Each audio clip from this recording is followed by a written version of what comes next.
그 다음에 이거하고 관계돼 가지고요. 제가 하나 참고로 경을 말씀을 드리겠는데, 뭐 연필이 있으면 하나 적어놔 보시죠. 맞지만 이과야 28번 경이 있습니다.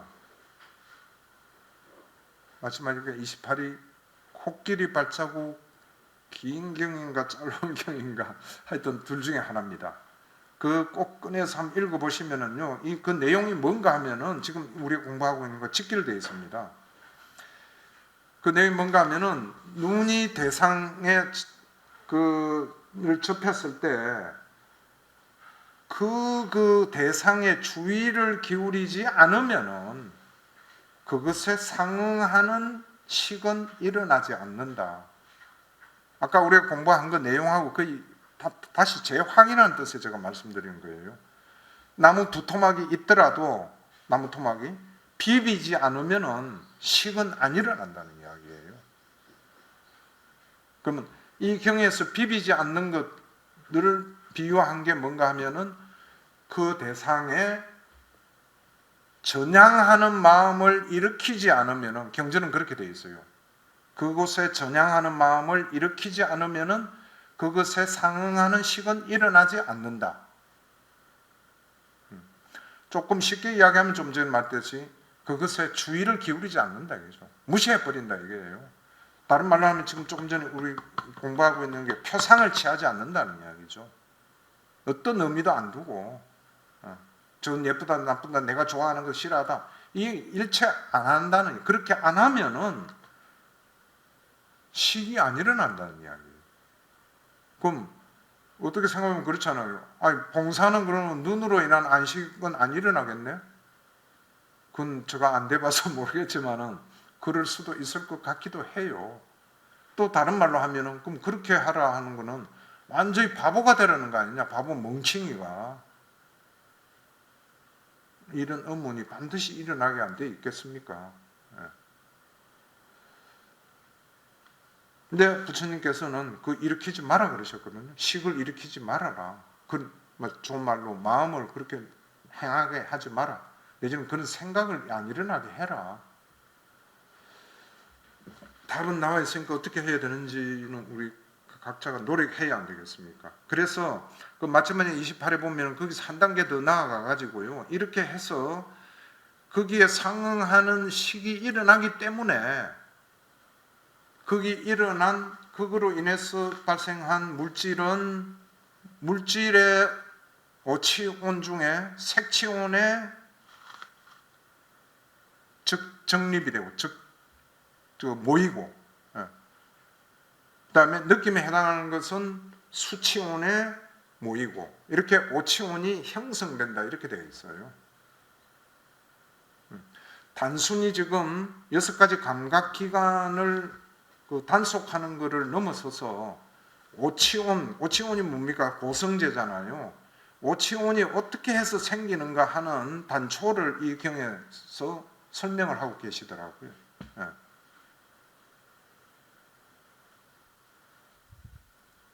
결국 오치온도 우리가 소멸시켜야 될 부분이지 않습니까? 그럼 어떻게 소멸시켜야 되냐? 어떻게 해서 오치온이 정립이 되고 모이고 거기에 쌓이는가 하는 이 지금 조금 전에 이야기한 맞춤하니까 28번 그 설명대로 원인을 알면은 따라갈 수 있지 않나.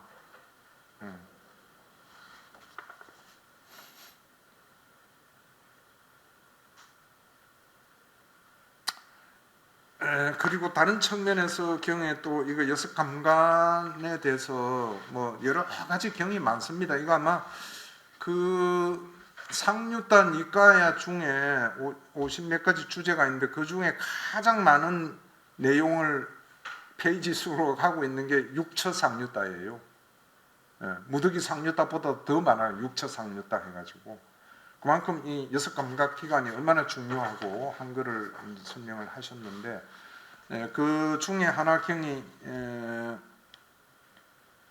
불타오름에 대한 법문경 하는 내용이 있습니다. 상류도니까 35, 235라는 경이 있죠. 있는데 그 경에는 내용이 어떻게 되어 있는가 하면요. 지금 우리가 공부한 이와 같이 그 비구의 어떤 시기, 표상의 달콤함에 빠진 채로 유지되다가 그런 상태로 죽음을 맞이하면은 지옥이나 축생의 모태로 가게 되는 위험함이 있다. 이런 내용이 있는 경이 뭐 좀 새로운 경이랄까요, 좀 있습니다.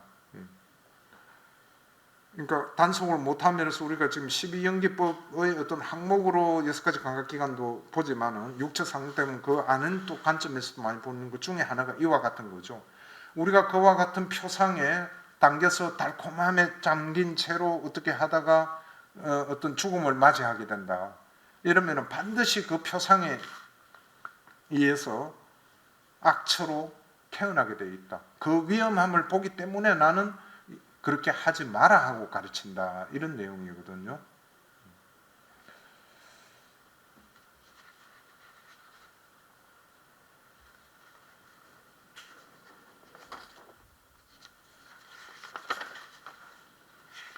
시간이 어느 정도 된 것 같습니다. 예. 오늘 진도는 거기까지 하고요. 진도를 빨리 나가보려 해도 참 뭐 대충 읽고 넘어가면은 진도는 빨리 할 수는 있지만 아무 의미가 오히려 없을 것 같고, 그래서 일단 나머지는 또 다음 시간으로 이걸 시키고요. 좀 전에 우리 공부한 것에 대해서 질문 있으시면 하시죠.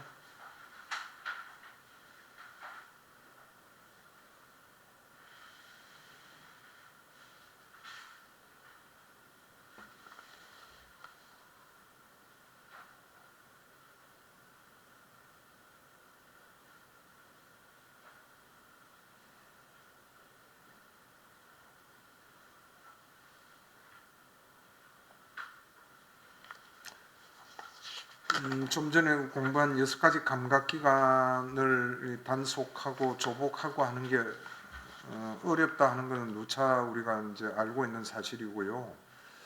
그러다 보니까 수행하는 사람들이 이 6가지 감각기관 단속 쪽보다는 그냥 편안하게 자선하고 앉아가지고 어떤 그 삼매 쪽 이런 쪽으로 앉아서 아이고 막 수행 잘했다 편안했다 이렇게 생각할 수도 있는데 그거는 조금 다시 좀 생각해야 됩니다. 삼매를 얻는다는 것은 지혜를 얻기 위한 수단이거든요.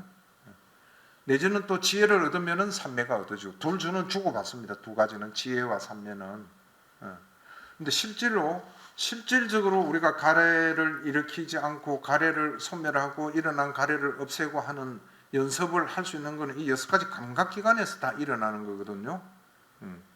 이거를 어떻게 잘 처리하고 이 프로세스를 정확하게 알아야 되는데 경전에 부처님 말씀 프로세스를 어느 정도는 알아도 노력을 하려 그래도 이놈의 업습이 강해가지고 말을 안 들어요. 엄청 어렵습니다. 자꾸 지 맘대로 하려고 그래요. 지하고 살아왔던 대로. 다시 말하면은 즐거움을 찾는 쪽으로 자꾸 나가려고 그러죠. 그럴 때 빨리 우리는 알아차리고 쌌디해서 그동안 닦은 수행의 힘으로 단속을 하고 못하게 하고 이렇게 해야 되는데 그 작업이 엄청 어렵다는 이야기죠. 하다 보면 진도가 거의 안 나간다 이거 있어요. 몇 년을 해도 안 바뀌더라. 얼마든지 있을 수 있는 일입니다. 그럴 때 생기는 자괴감. 또 어떤 사람들은 불법이 이렇다면 굳이 내가 이렇게 힘들게 해도 뭐 진도가 안 나가는데 뭐 아이고 이제 뭐 그만하고 내 뭐 좋은 거 하고 싶은 대로 살래 이런 사람도 있고요. 있는데 그래서 바른 견해가 중요하죠. 그럴 때 바른 견해와 부처님 가르침, 부처님 말씀에 대한 믿음 이런 게 있어서 굴복하지 않고 쭉 노력해 나가는 게 굉장히 필요하다 이런 겁니다. 몇 년이 걸리더라도 몇 년이 뭐예요? 몇십 년이 걸리더라도 반드시 해내겠다 하는 불굴의 정신을 가지고 우리 수행자들은 해야 되는데 중간중간에 좀 전에 제가 말씀드렸듯이 워낙 힘들다 보니까 좌절도 나오고 아이고 막 이번 생에 요 정도 거치자 한 생각할 수도 있고 힘이 들고 이러니까 그런 때도 있는데 그럴 때일수록 조금 또 절망도 하다가도 스스로 자신을 뭐 자신이라 그러면은 그 어떤 무아의 개념이 아니고 오건이라 할까 오근이라 할까 오력이라 할까 이러한 그 자신이 가지고 있는 그런 모든 것에 대한 격려도 해주고요. 제가 몇 번 말씀드리지만은 이런 격려를 해주는 좋은 말씀 중에 하나가 경전에 있는 게 그 깎기 자루경이라는 상류단 이가에 그게 있거든요. 비유를 이렇게 해 놓으셨어요. 항해를 마치고 들어온 배를 밧줄로 묶어 놓으면은 그게 오랜 시간 동안 해풍에 실리고 비바람에 실리다 보면은 어느 날 밧줄이 툭 떨어져 나간다. 그와 같이 해탈은 온다. 쉽게 오는 게 아니고 쉽게 알아지는 것도 아니다는 말씀이죠. 더더구나 깎기 자루는 이게 매일 그 대장장이가 이걸 가지고 두드리고 하는데 그 뭐 한 1, 2년 한다고 표가 나겠어요? 자루에 안 나죠. 수십 년을 하면은 뭔가 자국이 좀 나온다 이거죠. 이렇게 비유를 해 놓으셨으니까 그 수행의 본질이 그런 거다 하고 우리는 조금 그 격려, 공유되는 것을 거기서 느끼고 힘을 가지고 그렇게 수행해 나가면 될 것 같습니다. 다른 질문 없으시면은 이만 마무리할까요? 이게 지금 이론적으로는 이렇게 돼 있는데 예. 사실은 단속하고 이런 게 사실은 쉽지 않기 때문에 그 수행 방법으로 지금 시험위에서 이렇게 이제 하는 방법이 대충 수행 방법이 되지 않나요? 이것은 뭐 소리일 뿐이고 저렇게 하면 저런 느낌일 뿐이고 생각일 뿐이고 그렇게 하면 생각하면 이제 그 방법이 사실은 ES 강화를 단속하는 그런 수행 방법이 되는 것 같더라고요. 네. 그 좋은 질문이 좋은 뭐 의견이고요 질문인데 그 답 이전에 제가 이 자리를 빌어서 한 가지 이야기 드리고 싶은 거는 지금 어디까지는 교리 강좌거든요. 근데 기회가 주어지고 시간이 주어진다면은 언젠가는 수행에 대한 강좌도 하면은 좋겠다 하는 생각은 하고 있는데 비단 수행에 관한 걸 하더라도 저는 지금 국내에 알려져 있는 어느 특정 수행법에 대해서 장단점을 이야기하거나 비교를 하거나 이러고 싶지는 않습니다. 하지도 않을 것이고 지금 말씀하시는 그와 같은 수행법의 장점이 많이 있죠. 뭐 직접 말하듯이 사념처 중에 신수, 신법 중에 심념처라고도 이야기하거든요. 그러니까 수행법은 어디까지나 어떤 그 당사자의 그 성향, 근기 이런 데 따라서 맞고 안 맞고 이럴 수가 있습니다.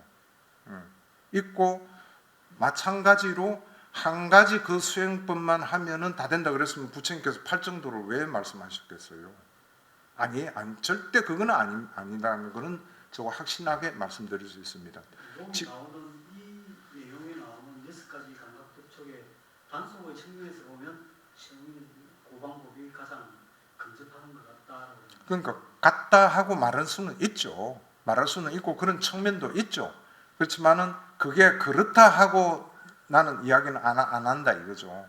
다시 또 다른 말로 하면은 단속을 하려 그러면은 신념처는 어디까지나 팔정도 중에 쌈마 싸띠의 중에서 사념처 중에 한 항목이거든요.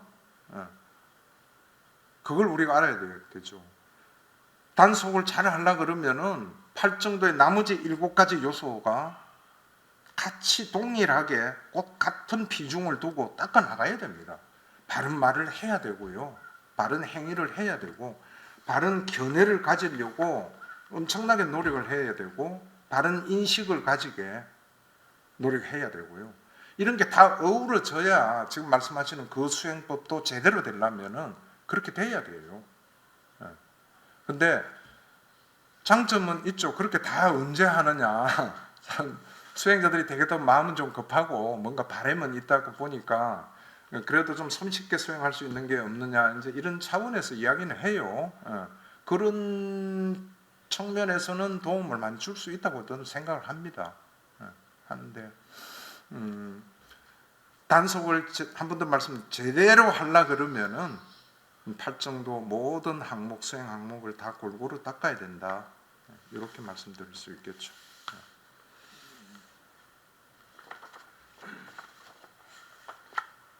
또 다른 질문 없으십니까? 네, 없으면은 오늘 교리 강좌는 이만 마무리하겠습니다. 수고들 하셨습니다.